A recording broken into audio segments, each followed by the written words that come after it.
Hey guys, I have a little DIY hack for you.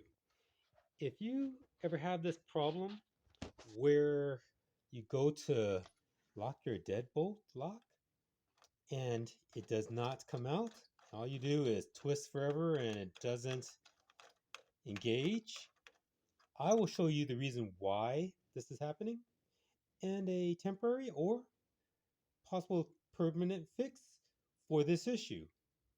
And if you like this video. And if you find this going to be very helpful, I would really appreciate you subscribing because I have a lot of videos that's going to be coming up. That's going to be things like this, a little home DIY stuff or repairs and so on around the house or vehicles. But please give it a like if you find this very helpful. And please comment and see if you're able to fix your issue, if you have a similar type of problem with your lock and how it worked out for you. And give it a like. I really appreciate it. All right. And here we go. I'll go ahead and show you the problem and the solution. Okay, the first thing you're going to need to do, of course, is you're going to have to use a Phillips screwdriver.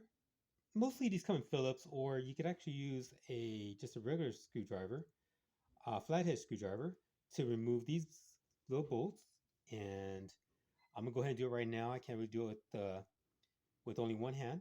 So next time you see this, next screen will be with this removed. Okay, now this is what's going on here. This is this mechanism right here. Okay, and what's happened, if you could see it, is that it stripped. It just has a larger hole in this area here, which prevents it from actually engaging with this. See, it's like flat. See that? So because it's flat and this is now rounded, it will keep spinning. So what I decided to do is try to see if I could try to maybe salvage this and maybe replace this later sometime in the near future, maybe or not. So, what I did, and I'll show you in a few moments. And so far, if you think this is a good video, gets you intrigued, please give it a like. And here I'll show you how I fixed it. This is the finished product. If you could see there, now it's more of that. The hole is now kind of compressed and it fits around that section or that part of the deadbolt so that it could turn and lock and work like it's supposed to. Okay. I'll show you the tools I use. You can use anything similar to what I'm going to show you, but I'll just tell you why I did this. Okay. You want to use something that's, of course, is going to be like metal and very strong. So I used a mallet and I just used this little metal solid pole here just to squish this down a little bit.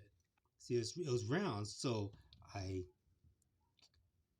hammered it in so that it could actually close the circle. And what I did, I'll see if I can show you here with one hand. Now I used this now I forgot what this is called.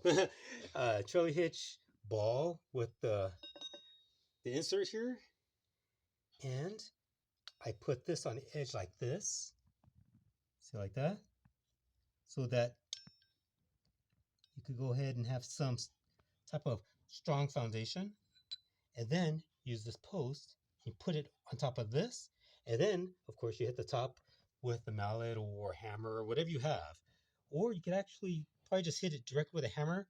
Only problem I didn't want to do with a hammer alone is that it might hit this area and it'll dent it up and won't look nice. So you want to use some type of extension, something that you could use to sit on here and use the mallet to smash it. So I'm sure you can find something in your arsenal toolbox at home that would work. So that's what I did. And next I'll show you when I go ahead and put it all back together and how it works. Okay. Okay, and here's the finished product. Got all bolted in. And now what you got? Just keep spinning. Now it feels really good. So I'm thinking that it'll last for a while. Plus it's metal and took a lot of hammering to really get it to squish down to where it would fit that little lever properly. You don't want to squish too tight, but I mean enough to go over that lever that you have. Pretty sure that that's pretty standard. The type of mechanism for these type of deadbolt locks. So if you have this type of problem, this will fix your issue right up, and it works great.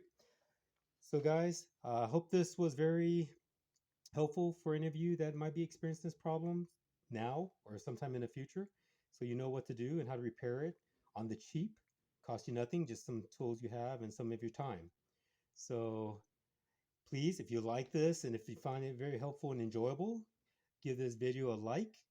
Please subscribe. We definitely appreciate that. And share it. Share with other people that might take advantage of this little hack that I have here. All right, guys. Well, thanks again for watching. We appreciate you guys, and we hope you all have a blessed day. Bye for now.